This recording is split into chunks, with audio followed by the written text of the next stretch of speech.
Hello student, welcome back to the another video of Vedanta commerce.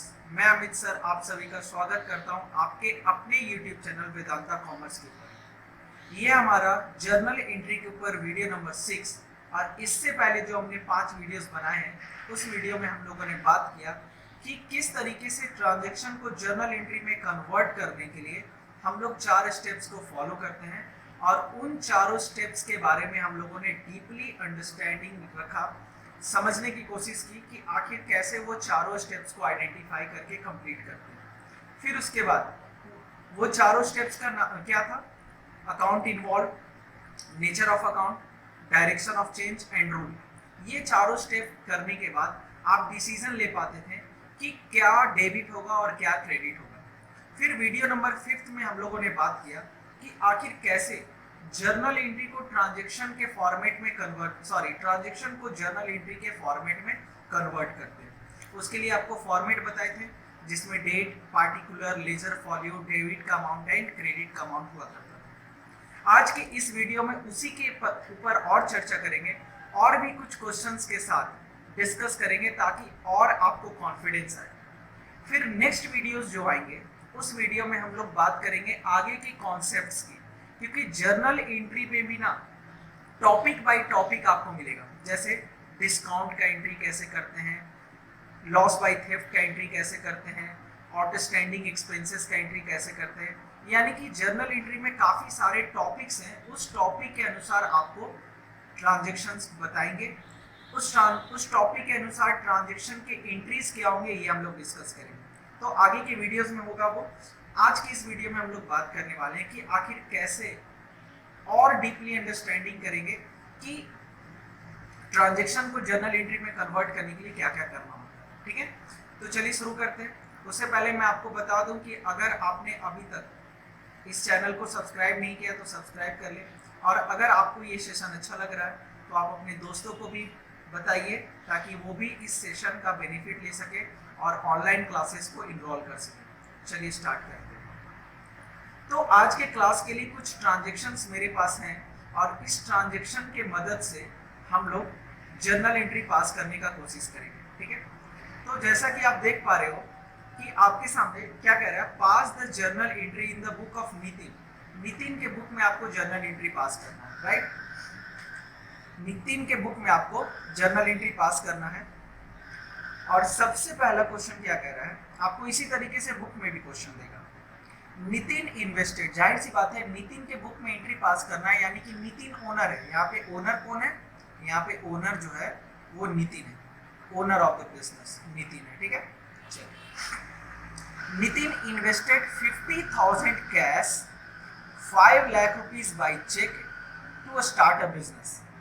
Nitin इस बार business में cash लगाया है और बैंक लगाया है। बैंक में चेक से पैसा 5 लाख बाई चेक, और चेक का पैसा आपको पता है कहाँ बचेगा? बैंक में बचेगा। यानी कि नितिन अपने बिजनेस को स्टार्ट करने के लिए 50,000 का कैश रखा है एंड बैंक में कितना रखा है? 5 लाख रुपीज।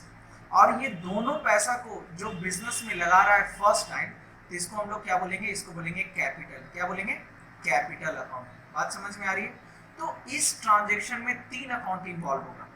नितिन अगर सिर्फ कैश लगाता तो कैश एंड कैपिटल हो जाता, मगर नितिन यहाँ पर तो अगर नितिन की बात करें तो इस बिजनेस में वो कैश भी लगा रहा है और बैंक में भी पैसा लगा रहा है। जब भी चेक के थ्रू ट्रांजेक्शन होना, आप समझ जाइए कि बैंक के साथ लेन देन हो रहा है, क्योंकि चेक आया यानी कि बैंक से ट्रांजेक्शन हो रहा है ना। आपको ये पहले से पता है। नेचर ऑफ अकाउंट्स, ये एसेट्स होता है, बैंक बैलेंस भी एसेट्स होता है।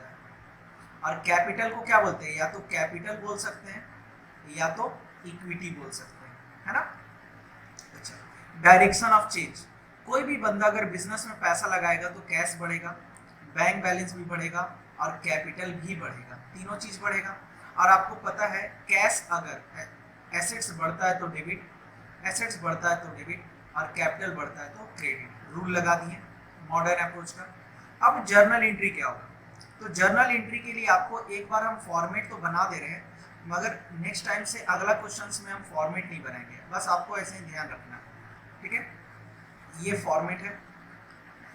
और इधर हम लोग डेट लिखते हैं, particular ledger folio debit credit, और लिखेंगे journal entry in the book of, journal entry in the book of, किसके बुक में एंट्री कर रहे हैं, तो नितिन के बुक में कर रहे हैं ना, तो नितिन, ठीक है। अच्छा, यहां पर आप देखिए कि दो दो आइटम डेबिट हो रहा है, एसेट्स डेबिट हो रहा है, सॉरी कैश डेबिट हो रहा है, और बैंक डेबिट हो रहा है, और कैपिटल क्या हो रहा है, क्रेडिट हो रहा है। तो जर्नल एंट्री क्या होगा, यहाँ पे डेट जो रहेगा, डेट लिख देंगे bank account D R, cash account DR, bank में कितना पैसा है 5 lakh rupees, 50,000 cash, and total अगर कैपिटल की बात करें तो कैपिटल क्रेडिट होगा, तो कैपिटल को क्रेडिट किए, और टोटल कैपिटल की बात करें तो टोटल कैपिटल कितना होगा, टोटल कैपिटल हो जाएगा 5,50,000 रुपीज। कैसे, क्योंकि वो बिजनेस में जो पैसा लगा रहा है 5 लाख रुपीज बैंक के थ्रू लगा रहा है और 50,000 कैश में लगा रहा है, तो टोटल पैसा कितना हो जाएगा 5,50,000। नरेशन की बात करें तो आप लिख सकते हैं बीइंग बिजनेस स्टार्टेड, बस आप इतना भी लिख देंगे तो काम चलेगा, है ना। चलिए नेक्स्ट अगर हम लोग बात करें तो नेक्स्ट कह रहा है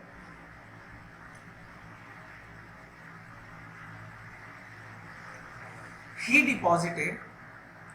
deposited 5,000 out of cash into bank। ये बंदा क्या किया, कैश का कुछ पैसा बैंक में जमा किया, ये एक अलग तरीके का ट्रांजैक्शन है।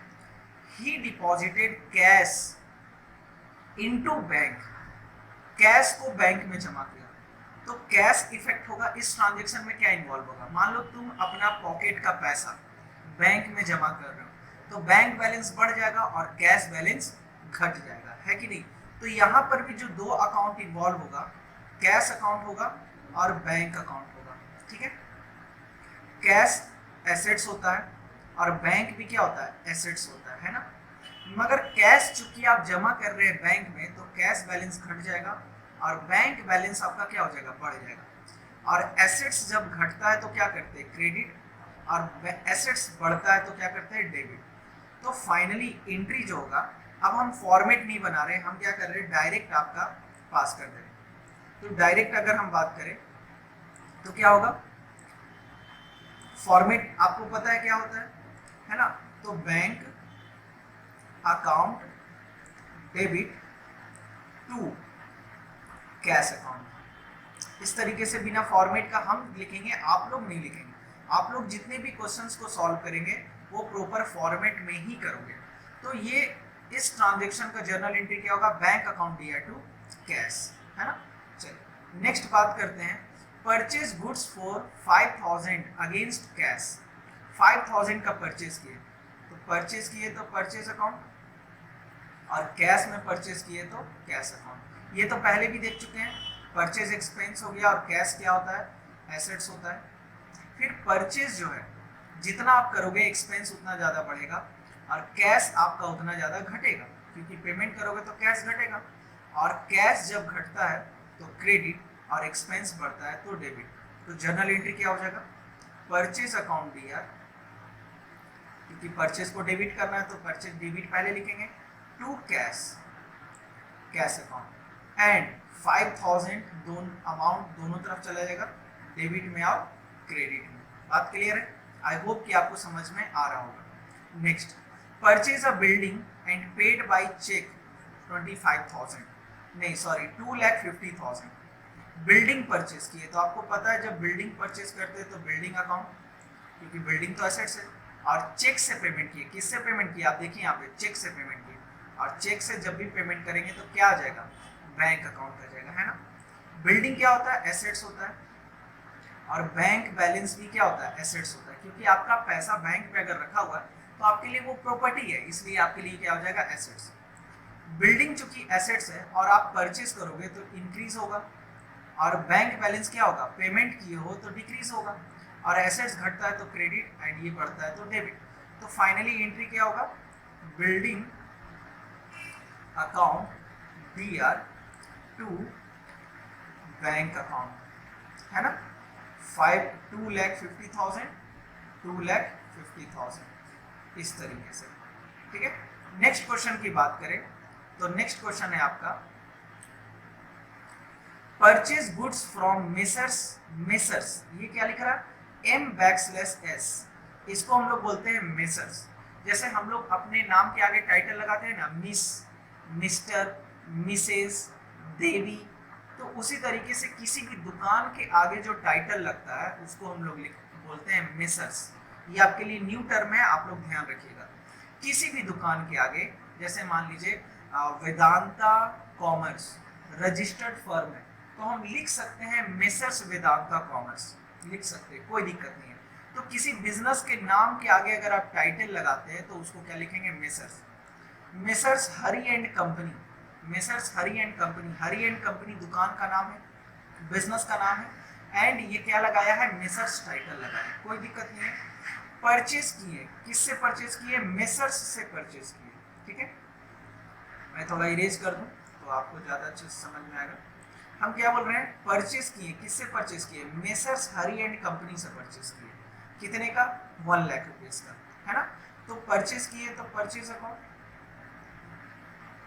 और चूंकि मेसर्स हरी एंड कंपनी का नाम दे रहा है, यानी कि इस दुकानदार को हम लोग पैसा नहीं दिए, इस दुकानदार को पैसा नहीं दिए, तो दुकान का नाम लिखना पड़ेगा, messrs Hari, Hari and company account. हाँ, जैसे सुबह सुमन से परचेज करेंगे तो सुमन लिखेंगे, राम से परचेज करेंगे तो राम लिखेंगे, उसी तरीके से दुकान से परचेज किए तो उस दुकान का नाम लिखेंगे। अब परचेज आपके लिए क्या होता है, परचेज होता है आपके लिए एक्सपेंस, और हरी एंड कंपनी यहाँ पे क्या हो जाएगा, लायबिलिटी, क्योंकि आपको फ्यूचर में पेमेंट करना है, और जितना ज़्यादा परचेज करोगे लायबिलिटी बढ़ेगा और एक्सपेंस भी बढ़ेगा, तो एक्सपेंस बढ़ेगा तो डेबिट और ये बढ़ेगा तो क्रेडिट। तो फाइनली जर्नल एंट्री क्या होगा, purchase account DR to Hari and company, आप मेसर्स हरी एंड कंपनी लिख देना, 1 lakh rupees and 1 lakh rupees. बात क्लियर है, आई होप कि आपको समझ में आ रहा होगा। नरेशन लिख लीजिएगा, नरेशन में कोई ज्यादा दिक्कत नहीं होता। नरेशन में क्या होगा, being goods purchase from messrs Hari, हो गया। Sold goods to on credit to Ramesh, Ramesh को बेचे, तो रमेश को बेचे तो रमेश अकाउंट, और किसको क्या किए, सेल किए तो सेल अकाउंट। सेल आपके लिए इनकम होता है, सेल क्या होता है आपके लिए इनकम होता है, और रमेश को चूंकि बेचे हैं तो वो आपको उससे पैसा लेना है, दुकानदार को पैसा लेना है, इसलिए दुकानदार के लिए क्या हो जाएगा, एसेट्स हो जाएगा। और जितना ज़्यादा बेचेगा एसेट्स बढ़ेगा और इनकम भी बढ़ेगा, जितना ज़्यादा सेल करोगे इनकम बढ़ेगा, और इनकम बढ़ेगा तो क्रेडिट और ये जाएगा डेबिट, ठीक है। तो फाइनली एंट्री क्या होगा, Ramesh account DR to sale, sale हमेशा क्रेडिट होता है, और कितना अमाउंट हो जाएगा, 25,000 एंड 25,000 इस तरीके से। नेक्स्ट क्वेश्चन की बात करें तो रमेश को बेचे थे, रमेश रिटर्न कर दिया गुड्स फॉर 5,000 बीइंग डिफेक्टिव। ओह देखिए, रमेश को बेचे तो हो सकता है कि कुछ जो भी गुड्स बेचे हैं वो डिफेक्टिव निकल गया, तो अगर डिफेक्टिव गुड्स को रिटर्न कर रहे हैं तो उसको बोलते हैं सेल्स रिटर्न। जैसे देखिए, हम रमेश को बेचे 25,000 का, पिछले क्वेश्चन में देखें 25,000 का अगर हम बेचे हैं, हो सकता है कि 5,000 का गुड्स डिफेक्टिव हो गया, तो रमेश आया बोला कि देखिए ये सब डिफेक्टिव है, आप वापस कर लीजिए। तो जो चीज हम सेल किए वो चीज रिटर्न आ गया, तो इसको क्या बोलेंगे, सेल्स रिटर्न। क्या बोलेंगे, सेल्स रिटर्न। तो जब भी रिटर्न आएगा, या तो परचेज रिटर्न होगा या तो सेल्स रिटर्न होगा। तो परचेज किया हुआ चीज रिटर्न कर रहे हैं तो परचेज रिटर्न, सेल किया हुआ चीज रिटर्न आ रहा है तो सेल्स रिटर्न। तो सेल्स रिटर्न अकाउंट एक होगा, और किससे रिटर्न आ रहा है, रमेश से रिटर्न आ रहा है, तो रमेश अकाउंट, है ना। 2 अकाउंट हो गया यहाँ पे। चलिए अब ये बताइए, सेल्स अगर इनकम है तो सेल्स रिटर्न भी क्या हो जाएगा, इनकम हो जाएगा। और रमेश उस समय एसेट्स था तो रमेश यहाँ पर भी एसेट्स होगा। पर बताइए, पहले आप 25,000 का बेचे तो इनकम ज्यादा था, पर 5,000 का रिटर्न आ गया तो इनकम तो घट जाएगा ना। जैसे ये पेन हम बेचे और हमको 2 रुपए का बेनिफिट हुआ, और ये पेन तुम वापस कर दिए, तो मेरा तो इनकम खत्म हो गया वो 2 रुपया, क्योंकि हमको तो पूरा पैसा वापस करना पड़ गया पेन का तुमको। तो जब भी सेल्स रिटर्न होगा ना, तो इनकम जो है वो क्या हो जाएगा, डिक्रीज हो जाएगा, और एसेट्स क्या हो जाएगा, वो भी डिक्रीज कर जाएगा। एसेट्स घटता है तो क्रेडिट, और इनकम घटता है तो डेबिट। तो फाइनली एंट्री होगा sales return account DR to Ramesh. बात समझ में आ रही है? अकाउंट। तो इसी तरीके से आपको हमेशा अलग अलग तरीके का ट्रांजेक्शन दिखेगा, और उसके हिसाब से आपको अपना दिमाग लगाना है और एंट्री पास करना है। अब देखिए क्या कह रहा है, गुड्स रिटर्न टू 2 बार हो गया, messrs Hari and company at cost price 4000। देखिए आपको याद होगा परचेस किए थे हरी से भी परचेस किए थे ना, उसमें से 4000 का सामान रिटर्न कर रहे हैं। तो क्या हो गया, परचेस किए थे, परचेस किया हुआ चीज रिटर्न कर रहे हैं। या फिर आप लैंग्वेज से भी पकड़ सकते हैं, गुड्स रिटर्न टू मतलब हरी को रिटर्न किए। तो हरी को रिटर्न किए इसका क्या मतलब है, पहले परचेस किए होगे तब ना रिटर्न कर रहे हो, है ना। तो मेसर्स परचेस किया हुआ चीज रिटर्न कर रहे हैं, तो परचेस कर रहे हैं तो परचेस अकाउंट, और परचेस किया हुआ चीज रिटर्न कर रहे हैं तो परचेस रिटर्न अकाउंट। और किसको रिटर्न कर रहे हैं, तो मेसर्स हरी एंड कंपनी को रिटर्न कर रहे हैं, तो messrs Hari and company account. Purchase किया हुआ चीज जब रिटर्न करते हो, तो परचेज अगर एक्सपेंस था तो ये भी क्या एक्सपेंस, और हरी से परचेज किए थे तो हरी लाइबिलिटी था, तो यहाँ पर ये भी क्या हो जाएगा, लाइबिलिटी। मतलब जो रिलेशन पहले था वही रिलेशन अभी भी रहेगा। अब परचेज किया हुआ चीज रिटर्न करेंगे, तो मान लो जैसे हम 50,000 का पहले परचेज किए थे, जिसमें से 4,000 रिटर्न कर दिए। तो जब 50,000 का खरीदे थे तो 50,000 मेरा खर्च था, मगर 4,000 का अगर रिटर्न कर दे रहे हैं तो मेरे पास खर्च कितना बचा, 46,000 का। यानी कि कुछ चीज परचेज किया हुआ चीज रिटर्न करते तो एक्सपेंस घटेगा और लाइबिलिटी भी घटेगा। लाइबिलिटी क्यों घटेगा, क्योंकि पहले हमको देना था 50,000, मगर 4,000 का तो रिटर्न कर दिए, तो अब हमको कितना देना पड़ेगा, मात्र 46 देना पड़ेगा। और जब लाइबिलिटी घटता है तो डेबिट, और एक्सपेंस घटता है तो क्रेडिट। तो फाइनली एंट्री क्या होगा, Messrs Hari and company account DR to purchase return, है ना। और अमाउंट कितना हो जाएगा, 4,000 एंड 4,000। इसका नरेशन क्या होगा, being goods return to Messrs Hari and company, है ना। अच्छा, फॉर्मेट हम नहीं बना रहे हैं क्योंकि आप, आई होप कि फॉर्मेट इजी है आपके लिए और फॉर्मेट में आपको दिक्कत नहीं होगा। Paid rent for residence of Nitin. Nitin कौन था, नितिन था ओनर, और ओनर का घर का रेंट दे रहे हैं। रेसिडेंस मतलब क्या होता है, घर, और घर का रेंट दिए हैं।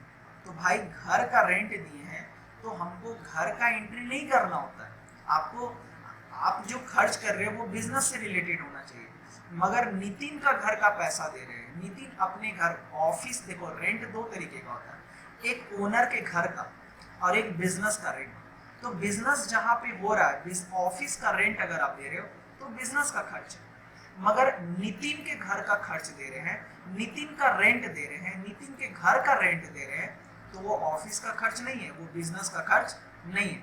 और अगर नितिन का पर्सनल, ये नितिन का पर्सनल खर्च है, और अगर जब भी पर्सनल खर्च होता है तो कौन सा अकाउंट होता है, ड्रॉइंग अकाउंट होता है। कौन सा अकाउंट होता है, ड्रॉइंग अकाउंट होता है। बोले थे ना कि नितिन अगर पर्सनल यूज के लिए निकालेगा, या फिर नितिन का कोई पर्सनल खर्च, नितिन की वाइफ साड़ी खरीदी तो उसकी वाइफ साड़ी खरीदी तो उसका पर्सनल खर्च है। तो अगर ऐसा हो रहा है तो कोई दिक्कत नहीं है, मगर हम उसके लिए क्या लिखेंगे, ड्रॉइंग लिखेंगे। ड्रॉइंग क्यों लिखेंगे, क्योंकि कोई भी पर्सनल खर्च का एंट्री करने के लिए हम लोग ड्रॉइंग टर्म का यूज करते हैं। तो ड्रॉइंग अकाउंट, और किससे पेमेंट किए, चेक से पेमेंट किए तो बैंक अकाउंट, ठीक है। अच्छा, ड्रॉइंग क्या होता है, ड्रॉइंग कैपिटल से रिलेटेड होता है, और बैंक क्या होता है, एसेट से रिलेटेड होता है। अच्छा, जितना ज्यादा ड्रॉइंग करेंगे कैपिटल मेरा घटते चला जाएगा, और चेक से पेमेंट किए तो बैंक बैलेंस भी घटेगा, बैंक बैलेंस घटेगा तो क्रेडिट, और कैपिटल घटेगा तो डेबिट। यानी कि एंट्री क्या होगा, drawing account DR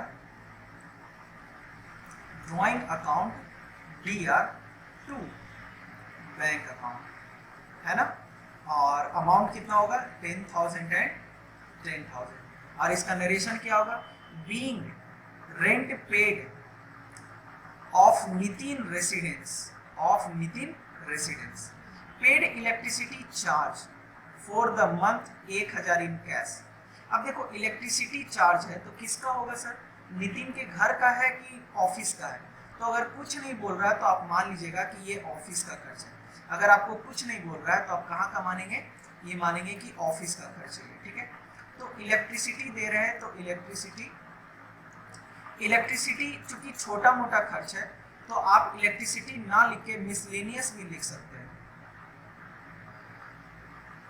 miscellaneous account, miscellaneous expense account. देखो जैसे दुकान में बहुत सारा छोटा मोटा खर्च होता है, बिजली का बिल, बल्ब खरीद लिए, पान खिला दिए अपने क्लाइंट को, तो बताओ इरेजर खरीद लिए, तो इस तरीके का छोटा मोटा खर्च। अब बल्ब खरीदे तो बल्ब अकाउंट लिखेंगे, पान खिलाए तो पान अकाउंट लिखेंगे, क्लाइंट को समोसा खिला दिए तो समोसा अकाउंट लिखेंगे, नहीं ना। तो जब छोटा मोटा खर्च होता है ना तो उसके लिए टर्म यूज करते हैं मिसलेनियस अकाउंट, और इसका मिसलेनियस एक्सपेंस अकाउंट। ये एक्सपेंस है इसलिए एक्सपेंस लिखते हैं, और चूंकि कैश में दिए हैं तो कैश अकाउंट। और मिसलेनियस एक्सपेंस तो एक्सपेंस होगा, और कैश क्या होता है, एसेट्स होता है। अच्छा, जितना ज़्यादा खर्च करोगे उतना ज़्यादा एक्सपेंस बढ़ेगा, और चूंकि पेमेंट करना पड़ रहा है इसलिए कैश घटेगा, और एसेट्स घटता है तो क्रेडिट, और एक्सपेंस बढ़ता है तो डेबिट। तो फाइनली एंट्री क्या होगा, miscellaneous expense account DR to cash account, ठीक है। अमाउंट कितना होगा, 1,000 एंड 1,000। बात समझ में आ रही है। चलिए आगे बढ़ते हैं। नेक्स्ट क्वेश्चन क्या कह रहा है, परचेज होगा, बाउट होगा, बाउट, BOUGST, बाउट मतलब परचेज होता है। Bought office furniture for 25,000 against cheque. Against cheque मतलब पेमेंट किससे किए, चेक से, तो चेक से किए तो बैंक अकाउंट, और फर्नीचर खरीदे तो फर्नीचर अकाउंट। फर्नीचर आपके लिए क्या है, एसेट्स है, और बैंक बैलेंस भी क्या है, एसेट्स है। फर्नीचर का जितना खरीदोगे एसेट्स बढ़ेगा, और जितना पेमेंट करोगे बैंक बैलेंस घटेगा, और एसेट्स घटता है तो क्रेडिट, और एसेट्स बढ़ता है तो डेबिट। यानी कि फर्नीचर को करना है debit, furniture account DR to bank account, है ना। और अमाउंट कितना हो जाएगा, 25,000 एंड 25,000। नेक्स्ट चलिए, तो अभी क्या है, क्वेश्चन ओवर हो गया, इतना ही क्वेश्चन आज लेके हम लोग आए थे। तो आई होप कि आपको समझ में आ रहा होगा कि एडिशनल क्वेश्चन और कितने प्रकार के हो सकते हैं, और किस तरीके से और क्वेश्चन आपसे पूछा जा सकता है, ठीक है। तो मिलते हैं नेक्स्ट वीडियो में, और हम लोग आगे चर्चा करेंगे कि टॉपिक वाइज कि डिस्काउंट का अगर एंट्री, जाहिर सी बात है आपको पता है कि बिजनेस में बहुत सारे डिस्काउंट का लेन देन होता है, तो डिस्काउंट का अगर रहेगा तो किस तरीके से एंट्री करेंगे, डिस्काउंट का हिसाब किताब कैसे होगा, कितने प्रकार का डिस्काउंट होता है, उसके बारे में हम लोग चर्चा करेंगे। फिर उसके बाद टॉपिक वाइज टॉपिक आगे हम लोग बढ़ते चले जाएंगे, और आपको सिखाएंगे कि कैसे हम लोग सारा एंट्रीज करते हैं। तो आज के इस वीडियो में बस इतना ही।